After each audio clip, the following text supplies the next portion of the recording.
básicamente la bolilla número 6. ¿Cuál es el objetivo de la bolilla número 6? La bolilla número 6 tiene por fin que ustedes entiendan al final del dictado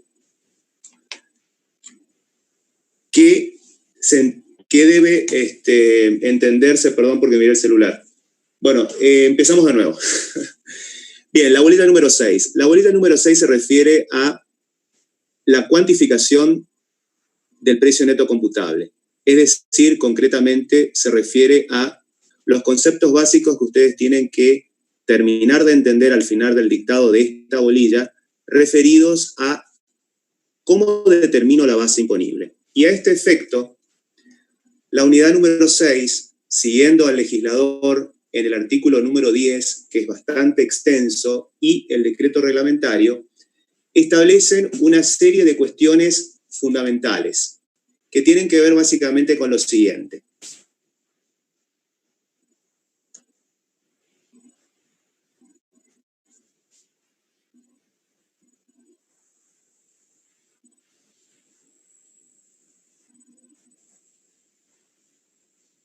El artículo número 10 lo vamos a ir seccionando, lo vamos a ir cortando en diferentes partes. ¿Y por qué digo esto?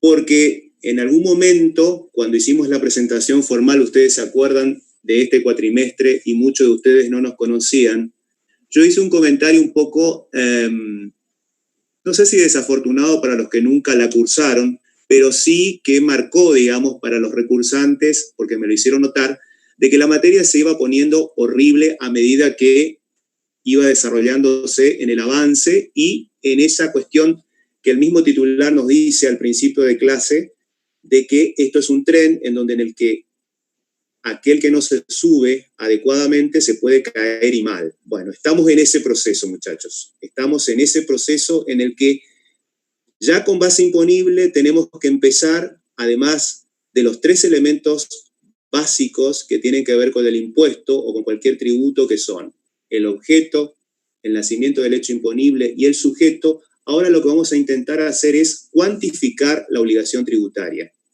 Y la pregunta del millón tiene que ver con lo que el mismo legislador consagra en el artículo 10, en su primer párrafo, cuando dice que el precio neto de la venta, de la locación o de la prestación de servicios será el que resulte de la factura o documento equivalente, que será extendido por los obligados al ingreso del impuesto y será neto de descuentos y similares efectuados de acuerdo con las costumbres de plaza. En caso de efectuarse descuentos posteriores, estos serán considerados de acuerdo a lo que indica el artículo número 12. Cuando no exista factura o documentos equivalentes, o ellos no resulten o expresen el valor corriente en plaza, se presumirá que este es el valor computable, salvo prueba en contrario. En tal sentido, vamos a ver que este primer párrafo se refiere concretamente a qué debe entenderse por base. ¿La base imponible podemos decir que es el débito fiscal? No. La base imponible es la cuantificación de la obligación tributaria.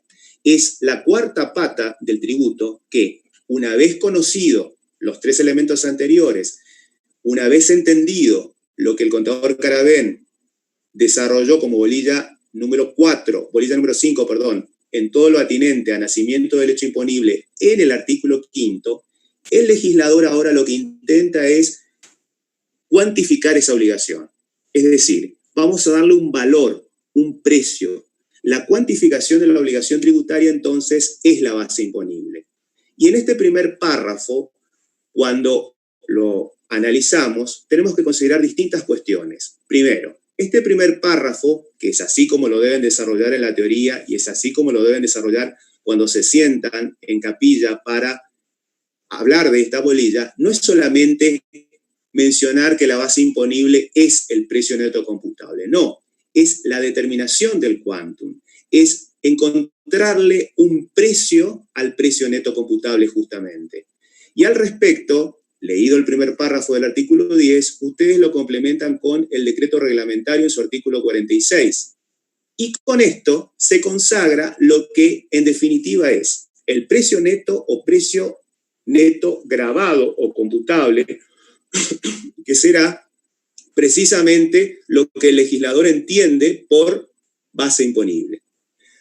Pero para esto tenemos que, a efectos de lograr esa determinación, a efectos de darle un valor en dinero, en moneda de curso legal, tenemos que entender primero el primer elemento, precio neto grabado o precio neto computable. El segundo elemento que vamos a tener que asociar para poder cuantificar a la obligación tributaria, que es la alícuota, lo que está previsto en el artículo 28 de la ley. Y por último, o el tercer elemento o la tercera variable para poder cuantificar es el periodo de liquidación. Ahora bien, vamos a hacer un pequeño análisis de todo esto. Cuando el legislador se refiere a precio neto grabado o precio neto computable, ¿a qué se está refiriendo? Eso que parece laxo, eso que parece sencillo, eso que parece una cantidad o una sucesión de palabras que aparentemente cuando uno nunca la vio la materia parece una cosa simple, no lo es. Y ese es el problema que tiene el impuesto, nuestro impuesto a los consumos, el impuesto al valor agregado. ¿Cuál es justamente? Que tenemos que entender qué asimilación hace el legislador respecto a cada una de las palabras que están incluidas en los artículos de la normativa. Y cuando hablamos de precio neto computable o precio neto grabado, nos estamos refiriendo concretamente a qué? A la relación o cociente que existe entre el precio total generado a partir de la factura o documento equivalente y el cociente, es decir, sobre lo que sería 1 más la alícuota propia del impuesto. Ahora bien, ¿esa alícuota cuál sería? La que surge del artículo 28. ¿En cualquiera de sus formas? Sí. La alícuota general, ya lo verán más adelante cuando hablemos de liquidación, es la alícuota del 21%. Y caben alternativas a esa alícuota general, que son la alícuota diferencial incrementada al 27% y la alícuota diferencial disminuida al 10,5%. Según el caso, vamos al artículo 28 y traemos ese tercer elemento para poder cuantificar la obligación tributaria. Ahora bien, conocido el primer elemento, conocido el segundo elemento, ¿qué es el periodo de liquidación?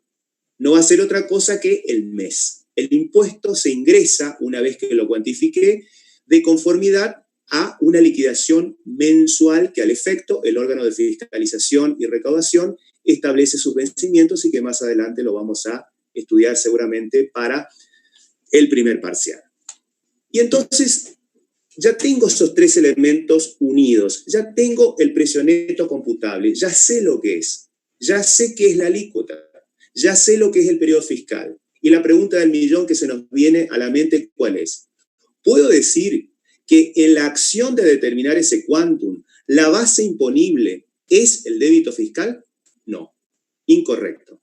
¿Puedo decir que la base imponible es la que resulta, al cuantificarlo, de lo que en la liquidación a priori vamos a ver en el derrotero del desarrollo de la cátedra y de lo que tiene que ver con la liquidación propiamente dicha, que la base imponible es la diferencia entre dos elementos, es decir, el débito y el crédito fiscal? Sí.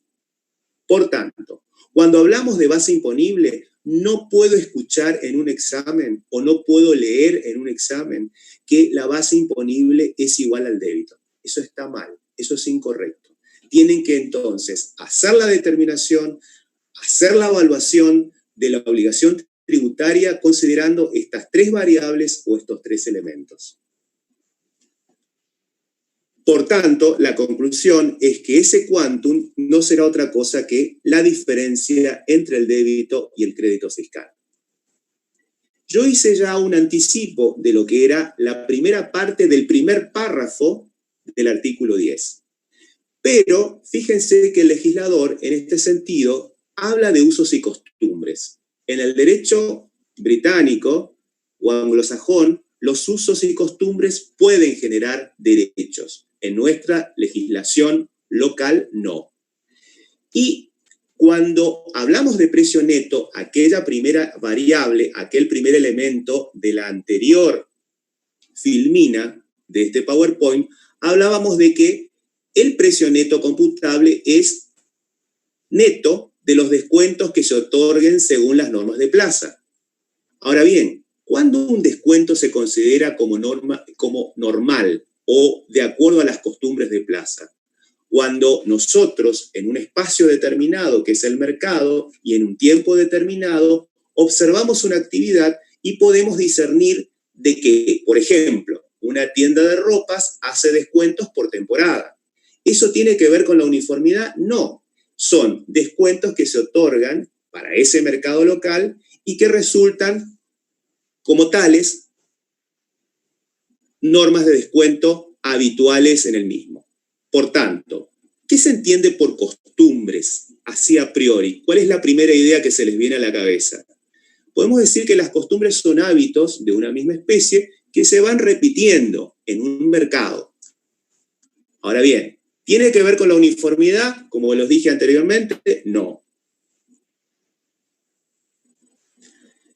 Luego, el legislador, en el artículo 10, se refiere de una manera muy sutil a un concepto que es importantísimo que lo sepan, que es el valor corriente en plaza. ¿Y cuándo utiliza el valor corriente en plaza? Cuando no exista factura o documento equivalente, dice la legislación, o no expresen el valor corriente en plaza, se presumirá que este es el valor computable, salvo prueba en contrario. Por tanto, está consagrando ¿qué? Un valor imponible que actúa como sustituto o sucedáneo.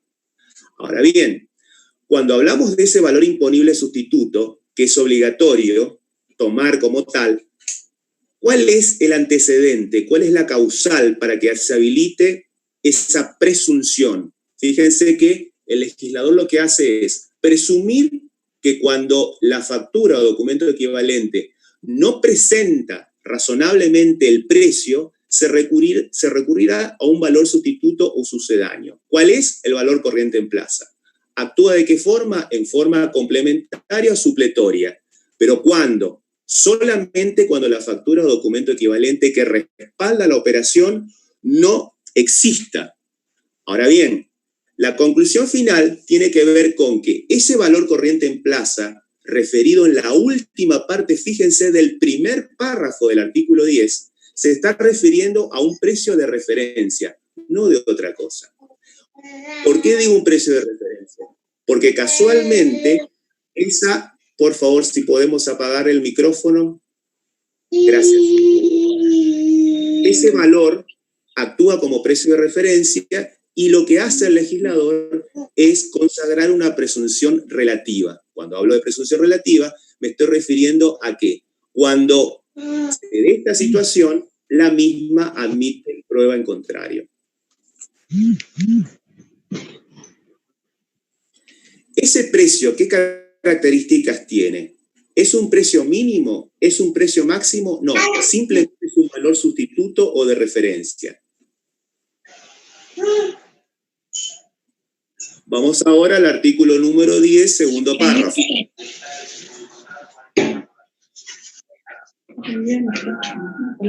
Por favor, si podemos desconectar micrófonos, muchachos.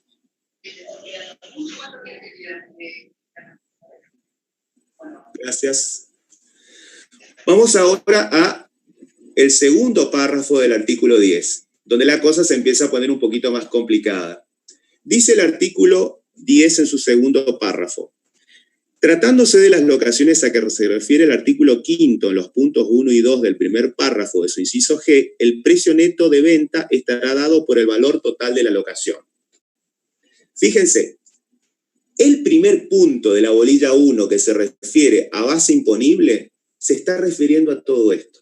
Yo tengo que hacer una barrida o una disección prácticamente del artículo 10 en la que, fíjense el correlato que tiene cuando estudien o cuando repasen. Cada una de las partes, cada uno de los párrafos que tiene que ver con el artículo 10 tiene directa vinculación con el artículo 5, nacimiento del hecho imponible. Por tanto, mal puedo yo poder determinar adecuadamente la cuantificación de la obligación tributaria si no tengo en claro el artículo 5 en cada uno de sus incisos y con la complejidad que eso significa. Por tanto, en el segundo párrafo, la cosa se complica y empezamos a hablar de la manera o la forma en que en las operaciones de leasing el legislador hará el encuadramiento para efectuar la cuantificación del mismo. En tal sentido, ustedes tienen que, para no equivocarse, ubicarse en la norma. Está todo lo que tiene que ver con operaciones de leasing referidos a cosas muebles e inmuebles, que más adelante lo voy a ir desagregando, pero vamos a tener un tratamiento particular. En lo referido a leasing, en particular, con lo que dice la ley del impuesto al valor agregado. Y por el otro, lo que la propia ley de leasing establece como encuadramiento en cuanto al nacimiento del hecho imponible y a la cuantificación de la obligación tributaria. Entonces, el proceso de razonamiento es como cuando, recuerden los recursantes. ¿Se acuerdan cuando teníamos el artículo 2 del régimen general y los regímenes especiales? El artículo 2, el régimen general del convenio multilateral, actúa como de repositorio, digamos. Yo trato de encuadrar todas las actividades en alguno de los regímenes especiales. Y si no lo puedo encuadrar, recién ahí caigo en la ley, en el artículo 2 propiamente dicho. Y acá es prácticamente lo mismo.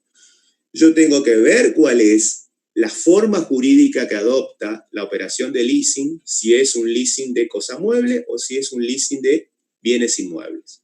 Una vez que lo encuadré, voy a ir primero a la ley 25.248 y ver en detalle cuál es el encuadramiento que puedo lograr con ese contrato que tengo de respaldo en función a esa normativa.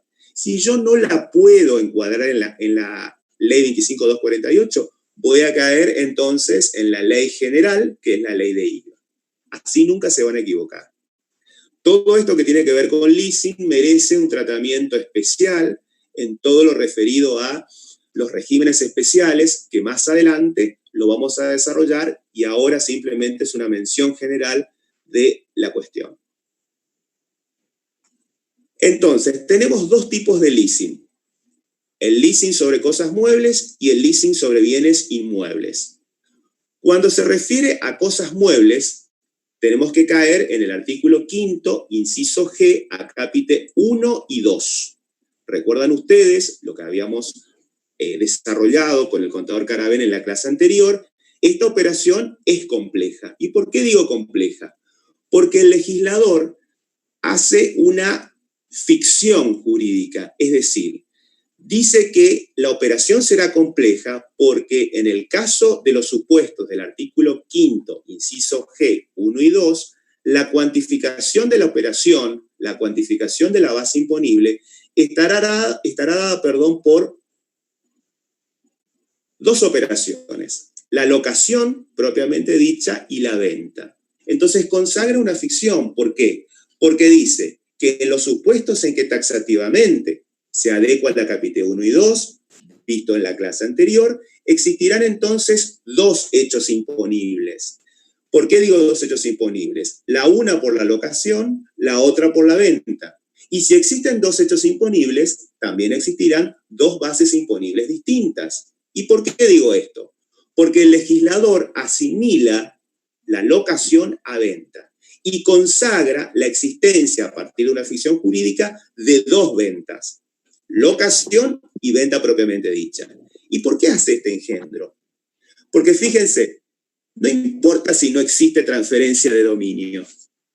Recuerden ustedes que cuando estamos hablando de un contrato de locación de cosa mueble, estamos hablando de un contrato bilateral, entre dos partes obviamente, referida a la cosa mueble que está grabada, en la que hay una cláusula fundamental en el contrato que tiene que ver con cuál es el tratamiento que le voy a dar al valor residual del bien.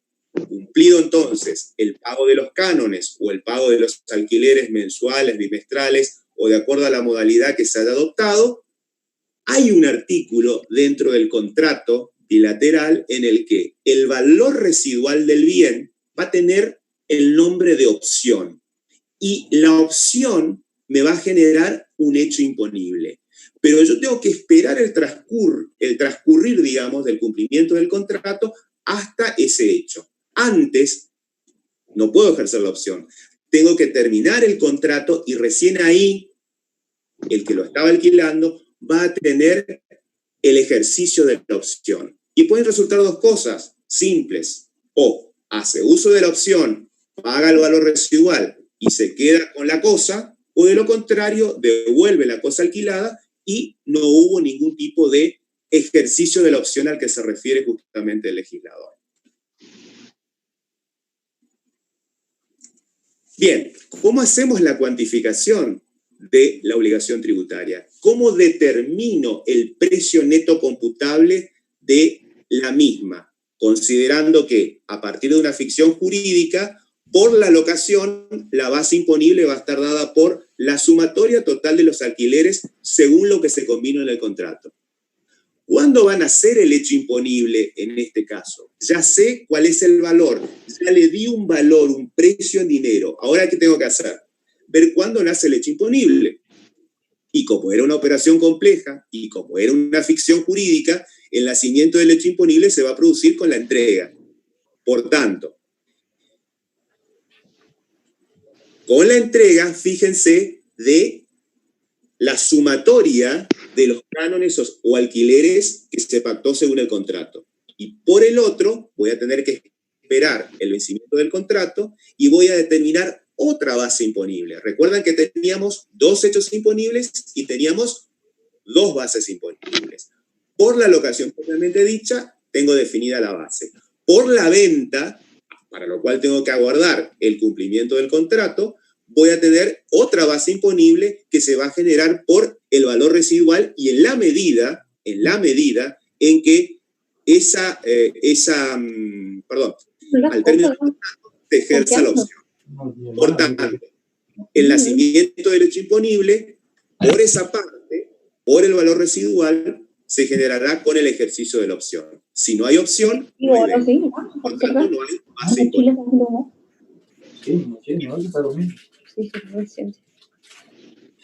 ¿Cómo hacemos la cuantificación de la obligación tributaria o la determinación del valor, reitero, asignable en moneda de curso legal cuando me salgo de la ley de IVA y entro a la ley particular, la 25.248?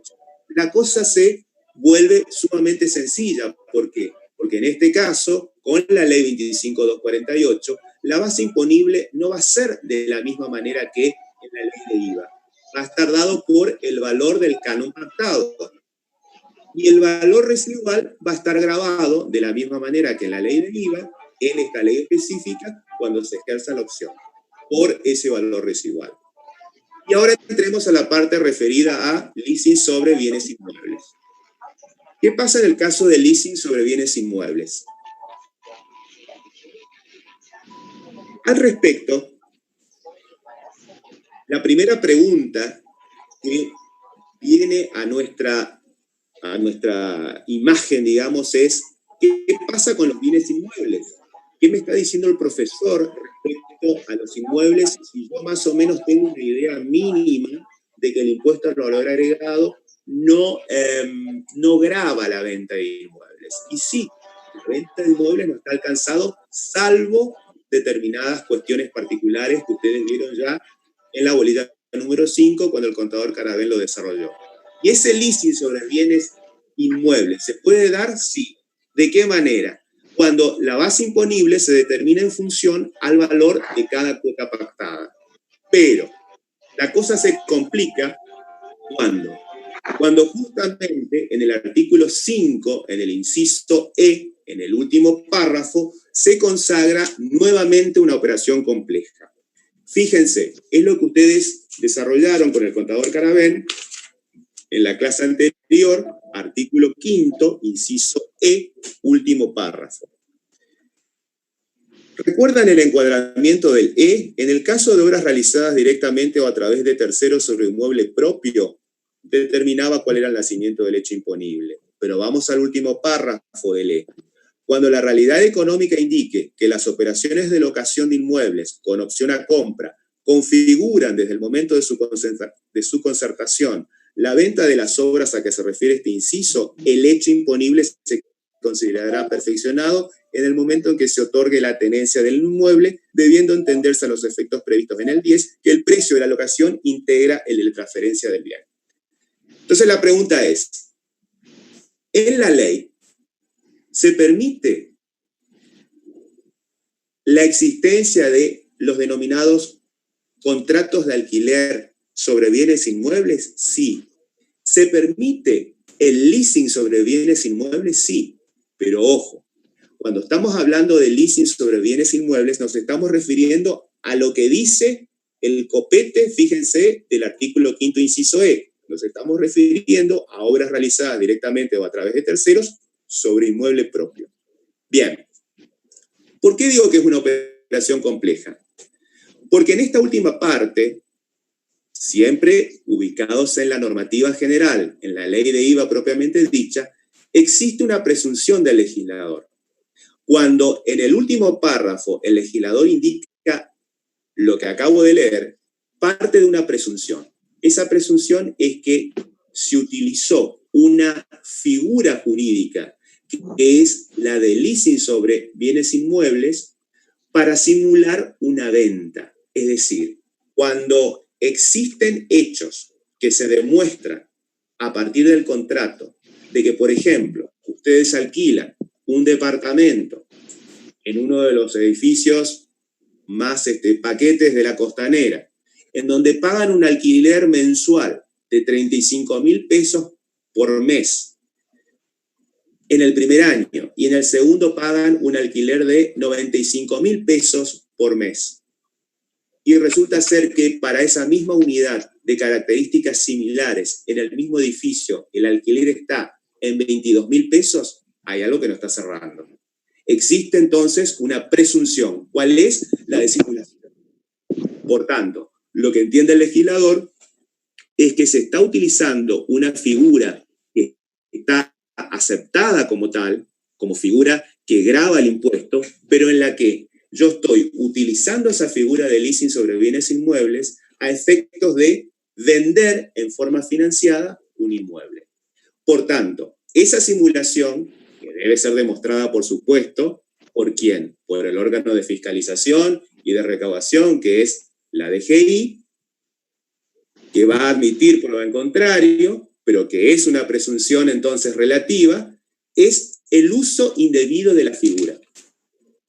Cuando existe ese uso indebido de la figura a partir de la simulación, el legislador dice, señor, momentito, usted puede hacer uso de la figura, pero cuidado, lo vamos a castigar. ¿De qué manera? Lo vamos a castigar no como pasaba en el caso del leasing sobre cosa mueble de la ley. ¿Se acuerdan que había un hecho imponible, por un lado, por la venta, otra por la locación, y dos bases imponibles? Acá existe algo completamente distinto. El castigo tiene que ver con que esa venta financiada, una vez determinada la simulación y demostrada como tal, importa que el nacimiento del hecho imponible no se da en cualquiera de las dos circunstancias que sí prevé el artículo 5º en el primer párrafo. No se da ni con la posesión ni con la escritura traslativa de dominio. Se da con la tenencia. Y entonces ahí tenemos que recurrir entonces a lo que en algún momento estudiamos en derecho comercial, o por ahí estudiamos en derecho civil, depende de cómo lo hicieron en la carrera. A esta altura, como yo soy egresado a la facultad, lo habíamos visto en derecho comercial, creo que ahora tiene otro nombre, creo que es derecho privado 2, si mal no recuerdo. Tenemos que ir un poquito a ver qué se entiende por dominio, qué se entiende por escritura traslativa del dominio y qué se entiende por tenencia. ¿Y por qué en particular acá esto es un castigo a partir de la simulación? Porque justamente demostrada la simulación, el nacimiento del hecho imponible se anticipa y el legislador castiga y le da un golpe certero diciendo, no, si usted se hace el pícaro, voy a hacer un adelantamiento de que del nacimiento del hecho imponible, y va a estar grabada como tal la base imponible a partir de la tenencia, no de la otra manera cuando el contrato de leasing sobre inmuebles es correcto y no es una figura simulada. Y además, la base imponible en su conformación también va a recibir un castigo. Fíjense lo grave de la situación. La base imponible va a estar formada con el nacimiento del hecho imponible referida a la tenencia, en la que entonces hago un adelantamiento por la picardía que hizo el contribuyente de utilizar esa figura bajo la forma de simulación, haciendo en realidad, ¿qué cosa? Una venta financiada, grabo el valor total de la locación a partir de la tenencia y además le agrego el valor de la opción. Es decir, no aguardo a que el que me está alquilando, ¿sí?, el inquilino haga uso de la opción al momento en que termina el contrato o la relación bilateral respaldada por ese contrato entre las partes. Fíjense la gravedad de la situación. Por eso, ojo, esto lo vamos a ver en realidad después con más detenimiento en una bolita particular, en un punto que tiene que ver con todo lo referido a empresas constructoras y en particular a este tipo de contratos que es muy especial. Pero ven cómo la cosa empieza a ponerse un poco horrorosa o un poco fea en el cursado de la materia, tanto para ustedes como para nosotros. ¿Por qué? Porque voy a seguir desgranando el artículo 10 en el tercer párrafo, en lo que me remito a la misma y los invito a que lo lean, por favor. ¿Qué dice el tercer párrafo? Se está refiriendo en particular a los autoconsumos. En los supuestos de los casos comprendidos en el artículo 2, inciso B y similares, el precio computable será el fijado para operaciones normales efectuadas por el responsable o, en su defecto, el valor corriente en plaza. Vale decir, ¿qué era el artículo segundo, inciso B? Era todo aquello que estaba grabado, recuerdan, vamos para atrás, para los que están cursando por primera vez, ¿se acuerdan que en la primera clase creo que fue presencial con el contador Caradén? Cuando hablaban del concepto de venta, ¿se acuerdan que a los fines de esta ley se considerará venta, inciso B, la desafectación de cosas muebles de la actividad grabada con destino a uso o consumo particular del o los titulares de la misma? Ven ustedes que empiezo a relacionar todo con todo. Estoy enfocándome en cuantificar o determinar la base imponible para los autoconsumos. Esa desafectación tiene que ser de cosas muebles. ¿De dónde? De la actividad grabada. Es como que ustedes sean dueños de un supermercado, vayan con el changuito un día y hagan la compra semanal. Eso es un autoconsumo. La desafectación, lo que saco, a pesar de que sea el dueño, para consumo particular. ¿Y cuál es el destino que va a tener como única alternativa? Justamente el uso o consumo. A eso se refiere la cuantificación. ¿Y cómo va a estar armada? ¿O cómo se va a cuantificar? ¿Cómo voy a determinar ese precio neto computable o ese precio neto grabado? Va a ser justamente el precio neto computable para operaciones normales o el valor corriente en plaza que los mismos tengan. Pero ojo, ¿se acuerdan que habíamos hablado cuando desagregamos el artículo 10 al empezar en el primer párrafo lo que se entendía como valor corriente en plaza? ¿Se acuerdan que cuando no había factura o documento equivalente, había una presunción relativa que suponía el legislador que ante la ausencia de un precio de la factura o documento equivalente debíamos recurrir al valor corriente en plaza? Bueno, en ese caso es una presunción relativa, en este caso es obligatoria. No entonces como en el artículo 10, primer párrafo, en donde era una presunción relativa. Acá no admite prueba en contrario. Yo no puedo tomar otro precio diferente al de operaciones normales o valor corriente en plaza del producto que está en la góndola, por más que yo sea el dueño. ¿Se entiende? Entonces, el precio neto computable tiene esa advertencia cuando toma el valor corriente en plaza para esta situación particular de los autoconsumos del artículo 2, inciso B. Vamos al cuarto párrafo. Ustedes saben que yo siempre me remito a la normativa, por ahí se vuelve un poco denso, pero es la única manera en que se comprenda y que de alguna forma logremos, escuchando, ver, digamos, cada una de las partes de la ley. Cuando estamos en el artículo 10, en el cuarto párrafo, vamos a ver la consagración de algo que ya el contador Caravén dio en su clase anterior cuando se refería al nacimiento de la obligación tributaria, o el nacimiento del hecho imponible, mejor dicho, del artículo 5º. Lo leemos. Cuando se comercialicen productos primarios mediante operaciones de canje por otros bienes, locaciones o servicios grabados que se reciben con anterioridad a la entrega de los primeros, el precio neto computable por cada parte se determinará, considerando el valor corriente o el valor de plaza de los aludidos productos para el día en que los mismos se entreguen, vigente en el mercado en que el productor realiza habitualmente sus operaciones. ¿Qué es todo esto? ¿Cómo lo voy a desagregar otra vez? Esto es lo apasionante de nuestra materia. Cada palabra tiene un sentido. Cada expresión del legislador tengo que entender de qué se trata. Y el grave problema que tiene nuestra materia es que se vincula con la parte jurídica. Entonces yo tengo que tener mínimamente un conocimiento de la modalidad o las formas en que determinados tipos de contratos se celebran en la vida cotidiana. Y acá estamos hablando justamente de la comercialización de productos primarios por canje. Nuevamente digo yo que es una operación compleja para que ustedes puedan ubicarse. Esto es simplemente traer un poquito lo que el contador Caravén bien había explicado en la clase anterior, pero acá con la intención de que ustedes visualicen cómo le voy a dar o cómo voy a encontrar el precio neto computable o el precio neto grabado.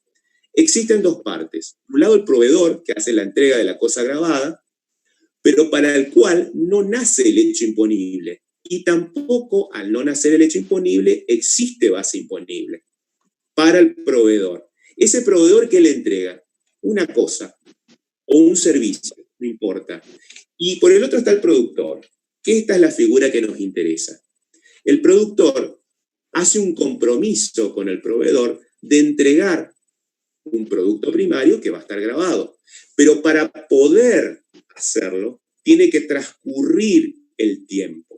Esa es la particularidad de la comercialización de productos primarios por canje. Yo tengo una situación particular en la que al productor hay que esperarlo para que haga todo el proceso de siembra y llegue finalmente a la cosecha. Por eso digo que hay un tiempo de generación del producto. Y es por eso que nuevamente el legislador recurre a una ficción jurídica. Fíjense, una ficción jurídica muy particular, porque dice, momento, no tengo nacimiento del hecho imponible y tampoco base para el proveedor, tampoco lo tengo para el productor, sino que genero una ficción y digo que vamos a esperar a que se genere el producto primario. Y recién en ese momento va a nacer, una vez transcurrido el proceso productivo, el nacimiento del hecho imponible para ambas partes. Es decir, que para ambas partes significa que tanto nacimiento del hecho imponible como generación de la base imponible o la cuantificación de la obligación tributaria se da en forma simultánea. Por eso digo que el nacimiento del hecho imponible es simultáneo o concurrente para ambas partes. Entonces, ¿cómo voy a cuantificar esa base imponible? ¿Cómo voy a darle un valor en dinero o moneda de curso legal? La base imponible será el valor de plaza en el mercado en el que habitualmente opera el productor o comercializa esa producción primaria y hace la entrega. Cerramos. Vinculamos, fíjense, lo que tiene que ver con nacimiento del hecho imponible, clase anterior. La cuantifiqué. Vamos al quinto párrafo.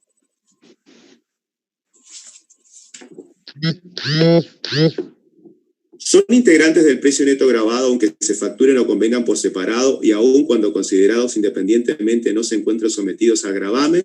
Y ahí viene una serie de conceptos que tienen que ver con la generalización del impuesto.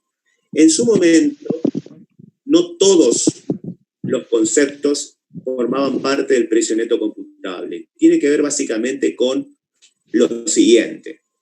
Cuando, por ejemplo, ustedes van a Garbarino o a Frávega y compran un electrodoméstico, ustedes están comprando una cosa mueble. Para el que los vende, eso es una venta de cosa mueble conforme al impuesto y eso estaría grabado. ¿Qué pasa? Lo primero que le van a hacer los vendedores, porque van a comisionar sobre la misma, ¿qué va a hacer? Les van a ofrecer un seguro, o sea, es automático, un seguro que lo ofrece la misma compañía financiera.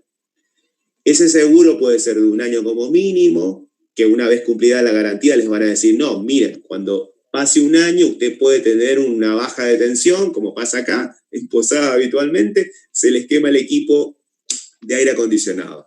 Pague un seguro mensual y eso es un servicio complementario.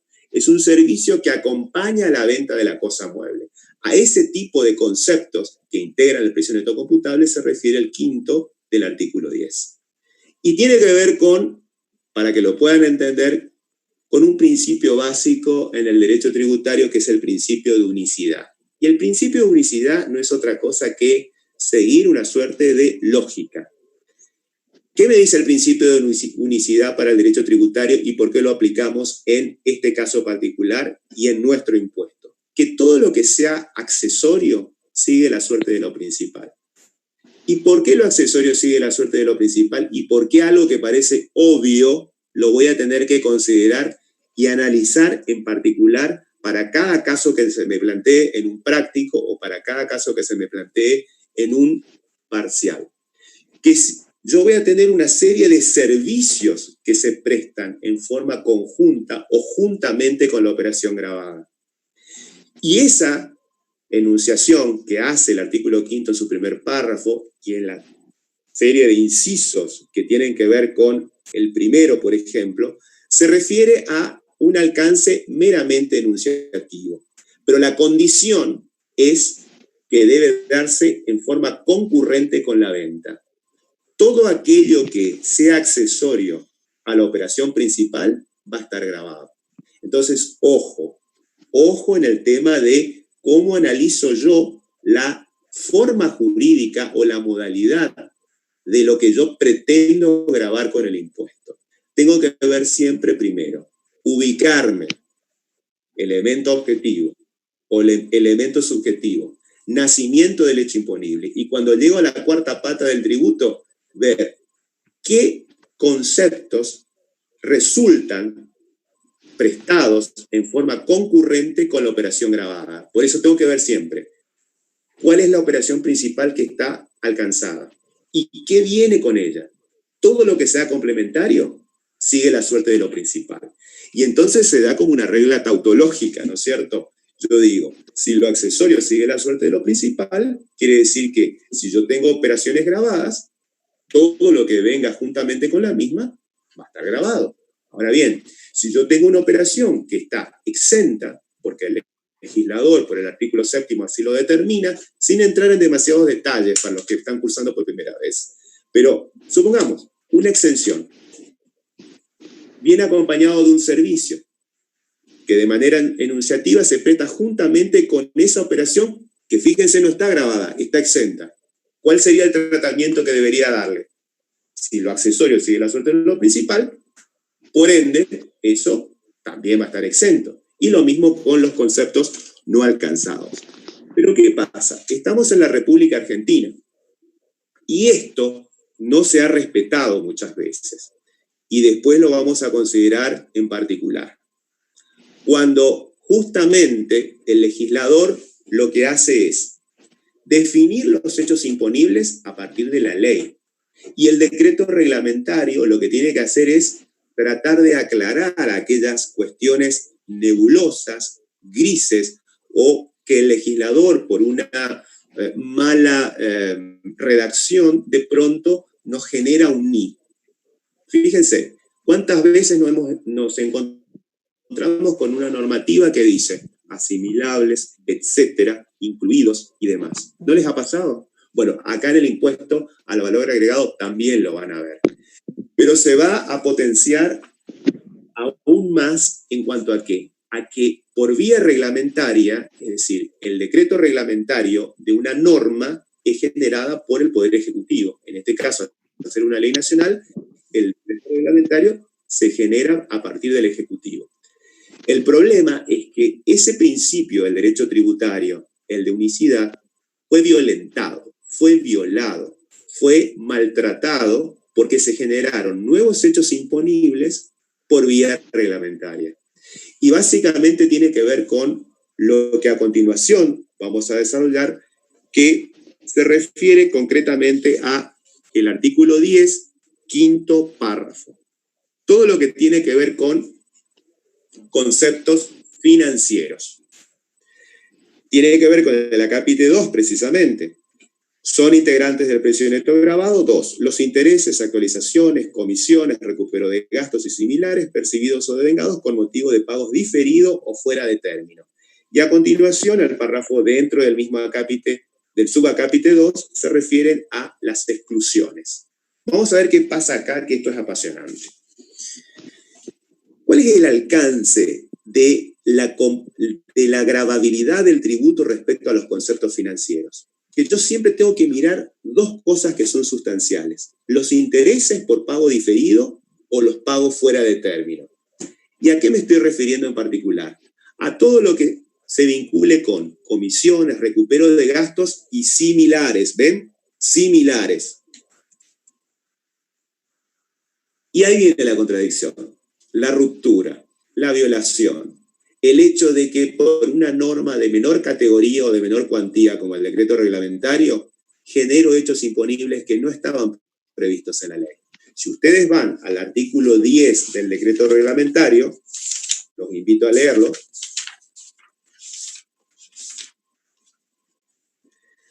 Tiene como título: intereses originados en operaciones exentas o no gravadas. Los intereses originados en la financiación o el pago diferido fuera de término del precio correspondiente a las ventas, obras, locaciones o prestaciones resultarán alcanzados por el impuesto aun cuando las operaciones que dieron lugar a su determinación se encuentren exentas o no alcanzadas. Y la pregunta es, ¿y el principio? Y lo que usted dijo hace un ratito con el derecho tributario y el principio de unicidad, que lo accesorio sigue la suerte de lo principal, ¿qué hacemos, profesor, con eso? ¿Qué hacemos, contador, con eso? Y bueno, esto es una clara violación a la Constitución. ¿Por qué? Porque el único poder que puede generar como cámara originaria impuestos, o sea, tributos en cualquiera de sus formas, incluidos los derechos de exportación, es la Cámara de Diputados, que actúa como Cámara de Origen. No puede el decreto reglamentario, que es una norma de segundo grado, generado por el Poder Ejecutivo, generar hechos imponibles que no están previstos en la ley. Para que esto sucediera, debería haberse modificado la ley y debería haberse incluido, entonces, un nuevo hecho imponible para que proceda la legalidad de pretender generar hechos imponibles nuevos que no están previstos en la ley original. Por tanto, fíjense, todo esto, ¿a qué me lleva? A la ruptura del principio de unicidad. Eso que recién aprendimos, eso que recién comprendimos y que tiene una lógica absoluta, genera un planteo de inconstitucionalidad. Y ese planteo de inconstitucionalidad es justamente lo que viene a colación con lo que reglamentariamente era indebido a partir de un planteo judicial que se hace con el denominado, o que tiene su respaldo, digamos, judicial en la Corte Suprema de Justicia de la Nación, un fallo del 28 de septiembre del 2010, que lo pueden conseguir gratuitamente en Infolec, el fallo Angulo, José Pedro y otros. ¿Qué hizo este señor? Cuando lean el fallo se van a acordar de mí. Este señor lo que dijo es, perdón, se está violando el principio de unicidad. Hago un planteo judicial por ante la justicia federal y digo, frente a la situación particular que no viene al caso porque tiene que ver con cuestiones específicas de la actividad, lo que quiero que ustedes entiendan es que este fallo viene justamente a resolver aquello que el decreto reglamentario intenta generar como nuevo hecho imponible. Y ese fallo concluye lo que justamente es el principio de unicidad. El principio de unicidad se aplica, estimados, lo dice el mismo fallo, para todos los conceptos incluidos en el último párrafo del artículo 10, en todo lo referente al último párrafo del artículo 7, en todo lo referido al artículo tercero, segundo párrafo, inciso C, más su último párrafo, y en todo lo referido al artículo 22 del decreto reglamentario, es más, con lo que consagra el artículo 2 en su inciso A. Es clarita la Corte. Dice, el principio de unicidad se da en estos supuestos que el legislador, y en esta parte de los artículos, hemos referido. Pero que, ojo, lo que plantea el señor Angulo, José Pedro y otros, es revisado, llega ante la Corte y se resuelve finalmente que es inconstitucional. Y ustedes me dirán, bueno, pero y se hizo, sale el fallo, ¿y qué hacemos nosotros? ¿Cómo resolvemos el parcial? ¿Cómo resolvemos nuestra liquidación? En el caso particular de la cátedra, nosotros seguimos, porque somos principistas en ese sentido, en el buen sentido de la palabra, entendemos que el fallo está vigente y por tanto, si bien es aplicable únicamente al caso particular del señor Angulo, José Pedro y otros, nosotros lo vamos a aplicar como tal. Y vamos a entender que el principio de unicidad está vigente y no es constitucional el artículo 10 del decreto reglamentario por este planteo de inconstitucionalidad que consagró la ruptura del principio de unicidad. Seguimos dentro del quinto párrafo. Hablé solamente de la ruptura del principio de unicidad. Vamos a ver ahora qué tratamiento tienen esos conceptos financieros. Recuerden que estamos hablando de conceptos financieros por pago diferido o fuera de término. Vamos a tener que analizar cada situación en particular. Y eso es lo denso, eso es lo complicado de esta materia. Vamos a tener que ver con respecto a esos intereses, a los cuales yo voy a tener que, una vez que sé el nacimiento del hecho imponible, intentar darle una cuantificación, darle un valor, encontrar la alícuota e imputarlo al periodo correspondiente, voy a tener que ver si esos intereses están discriminados o no del precio neto computable.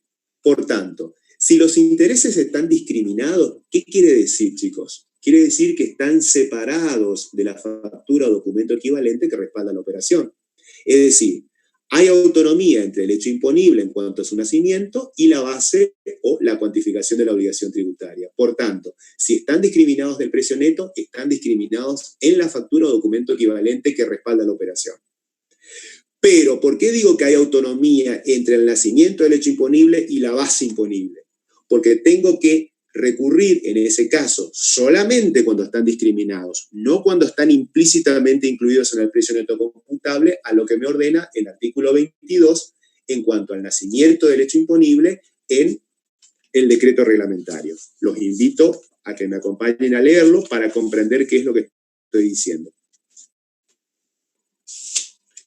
Intereses que se convengan y facturen discriminados del precio de venta. Tratándose de los intereses a que se refiere el punto 2 del quinto párrafo del artículo 10, cuando se convengan y facturen discriminados del precio de venta, obra, locación o prestación, del hecho imponible que los mismos originan, se perfeccionará de acuerdo a lo dispuesto en el séptimo del inciso B del artículo 5. Se separa. Por eso es un nacimiento del hecho imponible autónomo. Y como tal, tiene una base imponible autónoma. Bien, ¿entendimos esta parte? Y ahí empezamos con, de nuevo, el problema de esta materia, las excepciones. ¿Qué pasa con los intereses que, al igual que dije en la primera parte, están discriminados del precio neto, pero que tienen su origen no en una factura o documento equivalente? Vale decir, tengo esos intereses discriminados a partir de una nota de débito. Recuerden siempre, ¿cuál es la operación principal y cuál es lo que ajusta a la operación principal? Nada tiene que ver con el principio de unicidad, ojo. Recuerden lo siguiente, ustedes tienen serios problemas con el manejo de la contabilidad, con el manejo de la documentación que respalda las operaciones que van a estar grabadas en el impuesto. Y acá hablamos mucho de los contratos, de las formas jurídicas y demás. Recuerden siempre, el instrumento la herramienta que respalda básicamente a cualquier operación grabada es la factura o documento equivalente. Ahora bien, esa factura o documento equivalente se está refiriendo a la operación grabada. Puede suceder que esa factura o documento equivalente luego se ajuste. Y entonces voy a tener notas de débito, que es lo más fácil, o notas de crédito. Entonces, cuando a partir de una operación principal y consagrando que esos intereses discriminados del precio neto no están en la factura, sino tienen que ver con el instrumento propiamente dicho, diferente a la factura, que es la nota de débito, generado a partir de un incumplimiento, es decir, me demoré, no tenía plata, lo pagué 15 días después. Se genera una nota de débito, esa nota de débito lo que hace es ajustar a la factura o documento equivalente de la operación principal. ¿Y qué hago con eso? Se consagra entonces, por eso digo que es una excepción, ante el incumplimiento y a partir de la nota de débito emitida, un nacimiento del hecho imponible distinto. Fíjense que nada tiene que ver con el artículo 22 del decreto reglamentario. Tiene que ver con el artículo 24, los invito a leerlo, o marcarlo para cuando lo repase, se refiere a intereses resarcitorios y o punitorios. Recuerden, esa nota de débito tiene intereses que están discriminados del precio neto computable, pero que no están incluidos en la factura. Tiene que ver con, bien lo dice el subtítulo, intereses resarcitorios o intereses punitorios. Entonces, nuevamente, aquí, como excepción, y entendida la cuestión, la pregunta es, ¿para qué caso de operaciones se aplica? Únicamente para el caso de operaciones grabadas.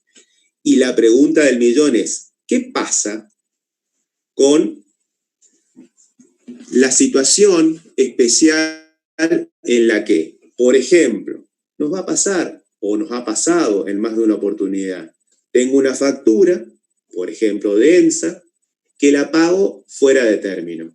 La factura tiene un vencimiento, llega el vencimiento, no tengo dinero, no lo puedo pagar, y después, ¿qué pasa con los intereses que me aparecen en la misma? La pregunta tiene que ver con lo siguiente: ¿qué pasa con los intereses y qué pasa en particular con la alícuota de esos intereses que son resarcitorios por la mora incurrida? ¿Sigue la suerte de lo principal? Es decir, si el servicio tiene una alícuota general, ¿va a seguir la misma o va a ser otra alícuota? Y aquí los invito luego al artículo 28, a la pregunta del millón, y después lo vamos a ver cuando hablemos de alícuota. ¿Qué pasa con esos intereses entonces? Que por haberme pasado en el cumplimiento, me cobra EMSA a posteriori, cuando pago la factura fuera de término. La alícuota a la que va a estar grabada, a la que van a estar grabados ese hecho imponible por separado, ¿va con la alícuota de la operación principal o va con la alícuota por la parte que respalda a esa mora o a ese resarcimiento por haber incurrido en la mora? En realidad es autónomo y no se condice con la alícuota de la operación principal. Va a ir a la alícuota general del artículo 28, o sea, la del 21%. Bien, seguimos con el artículo 5. Entendimos todo lo que tiene que ver con el artículo 5, pero en el quinto párrafo del artículo 10.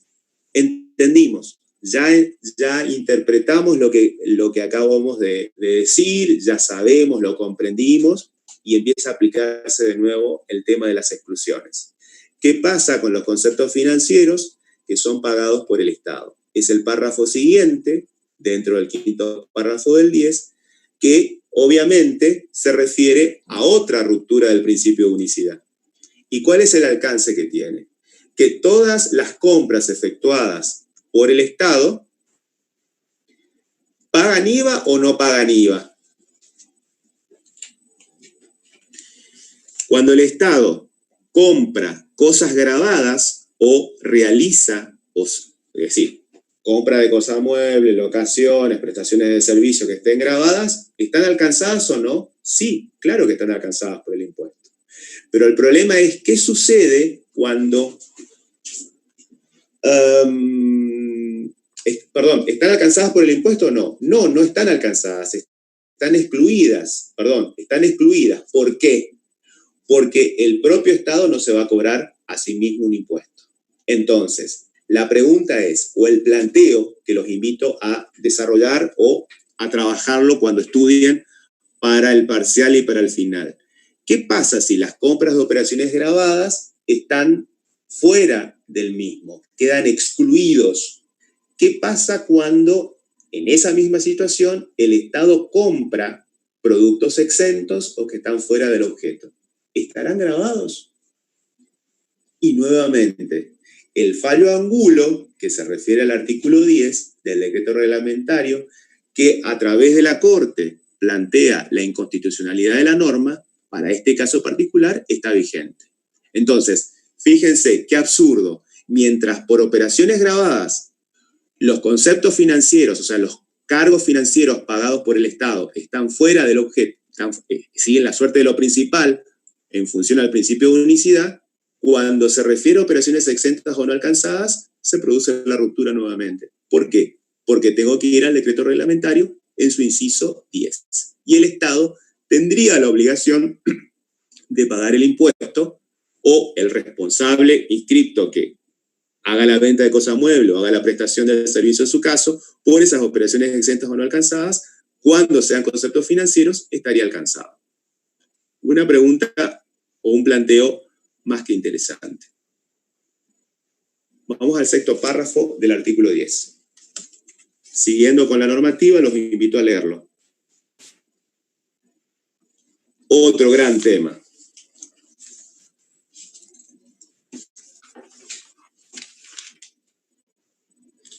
En el caso de obras realizadas directamente o a través de terceros sobre inmueble propio, el precio neto computable será la proporción que del convenido por las partes corresponda a la obra objeto del gravamen. Dicha proporción no podrá ser inferior al importe que resulte atribuible a la misma, según el correspondiente avalúo fiscal, o en su defecto, el que resulte de aplicar al precio total la proporción de los respectivos costos determinados de conformidad al impuesto a las ganancias. Nuevamente, ¿qué hace el legislador? Está trayendo en el sexto párrafo lo que ustedes desarrollaron como obra sobre inmueble propio en cuanto al nacimiento del hecho imponible, y lo que pretende es cuantificar esa operación. Trata de darle un valor en dinero a la base imponible. Digo que es una operación compleja. ¿Por qué? Porque sobre el precio total debe separarse la parte atribuible a obra y la parte atribuible a terreno. Fíjense, estamos hablando de intentar cuantificar la obra sobre inmueble propio, desarrollada por ¿quiénes? Por un sujeto muy particular. ¿Ese sujeto particular quién es? Es la empresa constructora, la que el artículo 4 en su inciso D consagra como tal. ¿Y por qué digo que es una operación compleja?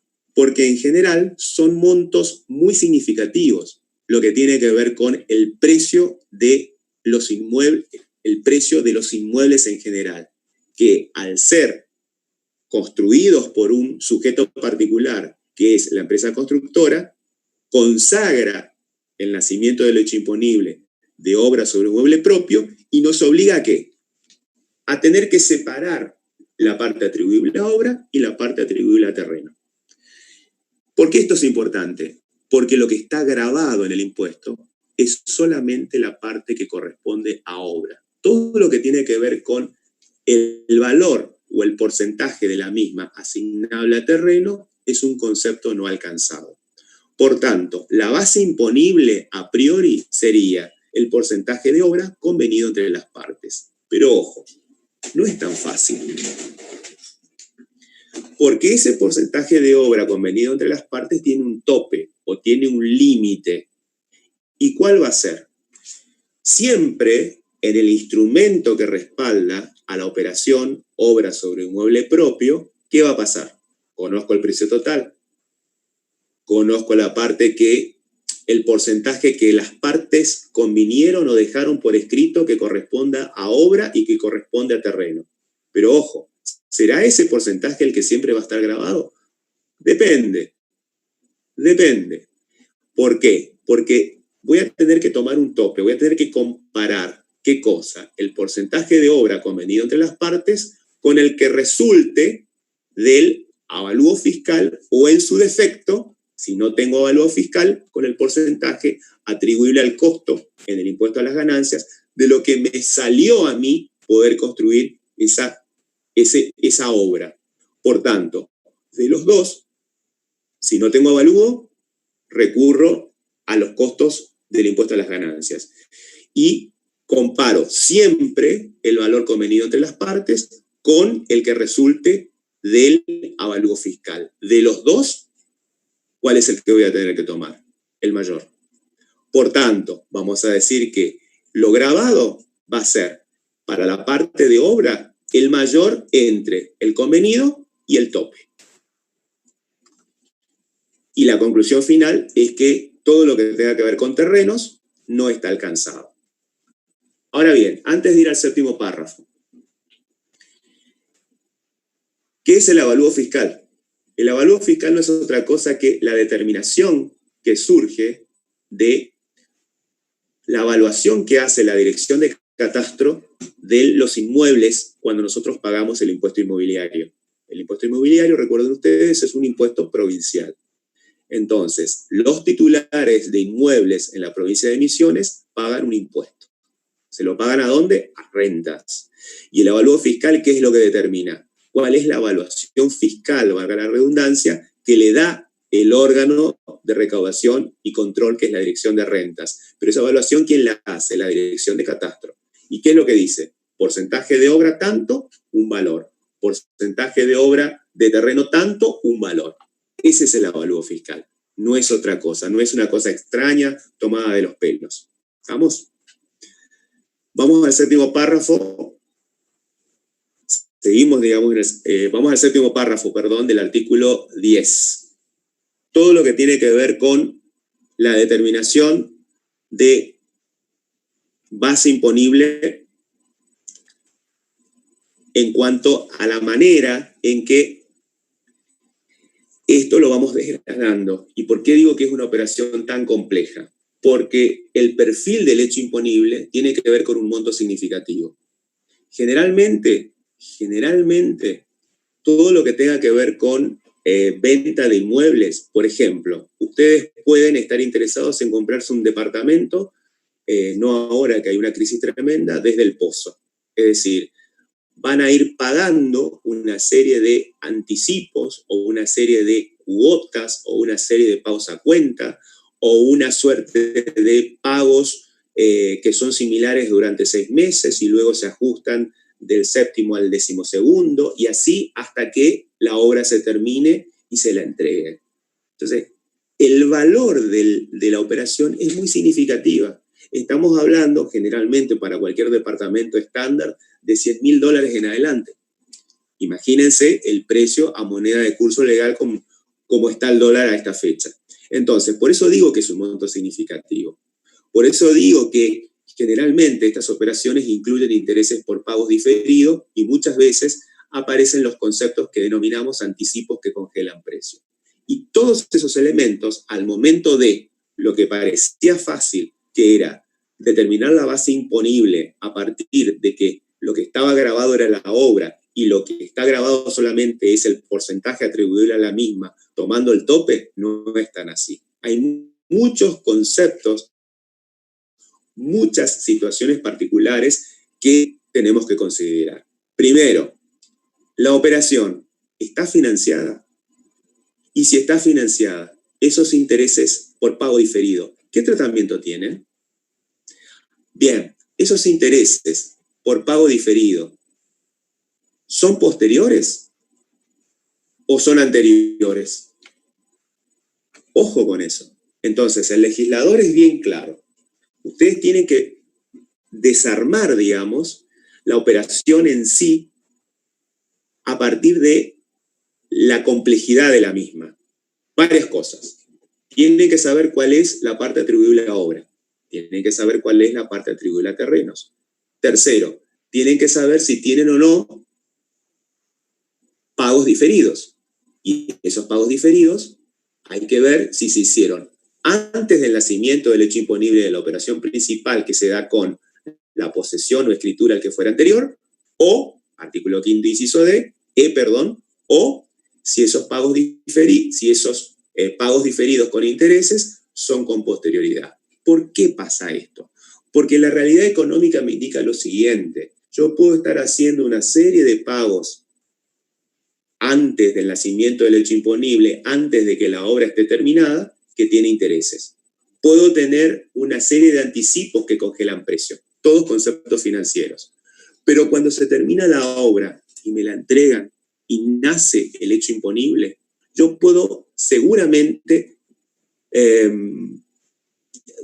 va a pasar lo siguiente: me hacen entrega del departamento, voy a vivir al departamento, pero todavía me queda un 40% para terminar de pagarlo. ¿Qué pasa en ese caso? La constructora, a través de una financiera, que puede ser de la misma empresa constructora o de un banco que trabaja con la constructora, les va a financiar la diferencia. Y esa diferencia financiada se pagan en cuotas. Pero esas cuotas tienen que ver ya con otra operación aún más compleja. Fíjense, nació el hecho imponible para la empresa constructora, pero a posteriori, por la financiación, por el resto, el propietario se endeuda con el banco. ¿Y el banco qué le dice? Perfecto, vamos a hacer un mutuo, te hago un préstamo, pero la garantía es hipotecaria. Se hipoteca el inmueble y entonces, por el tiempo que va a transcurrir hasta cancelar la última cuota, de acuerdo al sistema de amortización francés, alemán, lo que sea, esa operación sigue. Entonces, ven ustedes que hay pagos diferidos, que a veces son antes del nacimiento del hecho imponible de la operación principal, y hay otros que son con posterioridad. Y el tratamiento, por supuesto, es distinto. Entonces, cuando nos estamos refiriendo a intereses por pagos diferidos que se deben abonar con posterioridad al nacimiento del hecho imponible de la operación principal, ¿qué tratamiento tienen? Cuando son posteriores. Vamos al artículo 5º en su inciso E. Se genera nacimiento del hecho imponible y base imponible en forma autónoma, por lo que decía anteriormente, artículo 22 del decreto reglamentario. Reitero, está grabado, sí, pero está grabado en otro momento. No está grabado en el momento en que se genera el nacimiento del hecho imponible de la operación principal. No se genera en el momento de la posesión o la escritura, el que sea anterior. Es autónomo, va por el 22 del decreto reglamentario. Ahora bien, definimos y tenemos claro que los intereses por pago diferidos posteriores tienen ese tratamiento autónomo y su propia base. ¿Qué pasa con lo que se fueron pagando con anterioridad al nacimiento del hecho imponible de la operación principal? Reitero, ¿cuál es el nacimiento del hecho imponible de la operación principal? ¿Cuál es? Lo que consagra el artículo 5º, inciso E. ¿Cuándo se producía? Con la posesión o la escritura, la que sea anterior. ¿Se acuerdan? Eso lo vieron en la clase anterior. Entonces, ¿qué tratamiento tienen esos conceptos que por pago diferidos incluyen intereses? ¿Forman parte de la base imponible de la operación principal? Sí, forman parte de la base imponible y se generan, cuando determinan la cuantificación de la obligación tributaria, forman parte del precio neto computable. Bien, fíjense. Entendimos la complejidad de la operación. Hablamos de los conceptos financieros que se pueden generar. Ubíquense siempre, por favor, en el tiempo cuando estudien. ¿Cuándo se produce el nacimiento del hecho imponible de la operación principal? ¿Cuándo van a ir los cargos financieros? ¿Qué tratamiento tienen cuando son antes? ¿Qué tratamiento tienen cuando son posteriores? Pero hay otra tercera cuestión que les complica la cuestión, que son los anticipos. Esos anticipos son conceptos netamente financieros. Yo puedo acordar con la empresa constructora en realizar determinados adelantos, determinados anticipos, plata, es decir, hago un refuerzo. Además de la cuota, antes del nacimiento del hecho imponible de la obligación principal, de la operación principal, perdón, hago un refuerzo. Entrego 70.000 pesos cada 6 meses. Durante el año entrego 140.000 dividido en 2 o dividido en 3. Esos son los anticipos. Son conceptos financieros propiamente dichos. ¿Y dónde están consagrados esos anticipos? En el último párrafo del artículo 5 y en el artículo 25 y el artículo 45 del decreto reglamentario. Es lo que ustedes, los invito a que me acompañen en la lectura, a leerlo. Último párrafo del artículo 5. Sin perjuicio de lo dispuesto en los incisos precedentes, cuando se reciban señas o anticipos que congelen precio, el hecho imponible se perfeccionará respecto del importe recibido en el momento en que tales señas o anticipos se hagan efectivos. Eso se complementa con el artículo 25 del decreto reglamentario, que les decía, los invito a leerlos. Señas o anticipos que congelan precio, bueno, cuál es el tratamiento que se le va a dar, y el artículo 45. No quiero ser muy extenso en esto, pero lo que quiero que entiendan es lo siguiente. ¿A qué tipo de anticipos me estoy refiriendo? Únicamente a los que congelen precio. Son conceptos financieros, deben congelar, si no, un anticipo cualquiera que no tenga esas características, no son considerados como hechos imponibles autónomos. ¿Por qué? Porque lo que me dice el decreto reglamentario es, si hay anticipos que congelan precio, los mismos deberán atribuirse en un 100%, en su totalidad, a la parte que está gravada. Es decir, no a terrenos, sino a obra propiamente dicha. Y por tanto, el problema que se me va a generar ahí, ¿cuál va a ser? ¿Qué hago con esos anticipos que congelaron precio al momento en que se produce el nacimiento del hecho imponible de la operación principal? Que conforme el artículo 5, inciso E, se producía con, ¿en qué momento? Con la posesión o la escritura, el que resultare anterior. ¿Qué hago con esos anticipos? ¿Qué hago con esos conceptos financieros que tenían un nacimiento del hecho imponible propio y tienen una base propia? ¿Qué significa que tienen nacimiento del hecho imponible propio o autónomo y constituyen una base imponible autónoma que generó impuesto al valor agregado? Hubo un precio neto computable que por cada anticipo debió pagar IVA a la DGI. Entonces, cuando tengo anticipos que fui realizando antes del nacimiento del hecho imponible de la operación principal, voy a tener que descontar en el momento en que se produce el nacimiento del hecho imponible de la operación principal, artículo 5, inciso E, cada uno de los anticipos que hice. ¿Por qué? Porque tengo que ajustar el precio neto computable, porque si no estaría pagando 2 veces el mismo tributo. Por tanto, constituyen un hecho imponible autónomo con su propia base, como lo acababa de decir.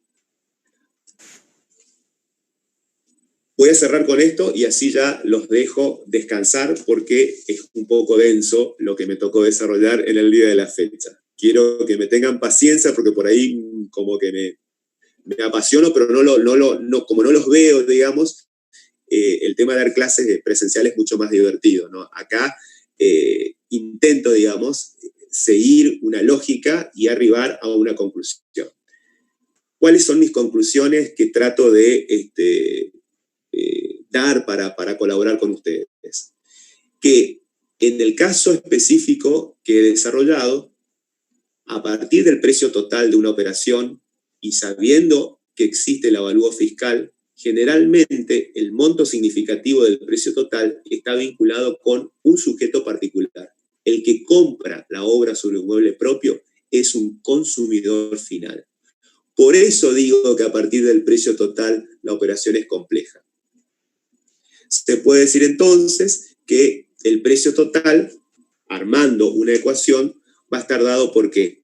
Por el precio neto computable, que corresponde a la parte de obras, más el precio neto computable de la parte de obra que está grabado con el impuesto propiamente dicho, y la parte que no está alcanzada. Ese precio total no es otra cosa que, lo separo, obra, impuesto propiamente dicho, y la parte no alcanzada que es terreno.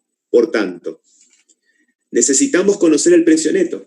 Nuestro precio neto computable es la incógnita.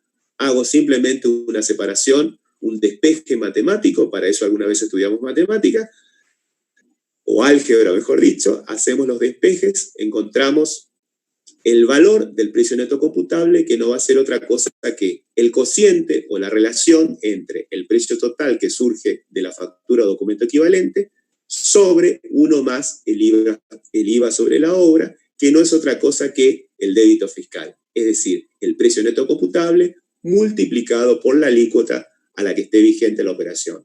Alícuota que puede ser general o diferencial, disminuida al 10,5 por lo que contempla el destino de la misma cuando supongamos que el consumidor final lo destine a vivienda o uso familiar. Todo esto de conformidad a lo que ordena el artículo número 28. Bueno, con esto, que fue bastante intenso, termino mi clase de hoy. Mañana vamos a seguir con lo que resta y espero terminar mañana todo lo referente a base imponible, la bolilla número 6, y fíjense que estoy hablando solamente del primer punto de la misma. Fíjense lo largo, extenso y complicado del tema. Así que bueno, les agradezco infinitamente la presencia y bueno, nos estamos viendo en el día de mañana a las 20 horas. Muchas gracias. Buenas noches.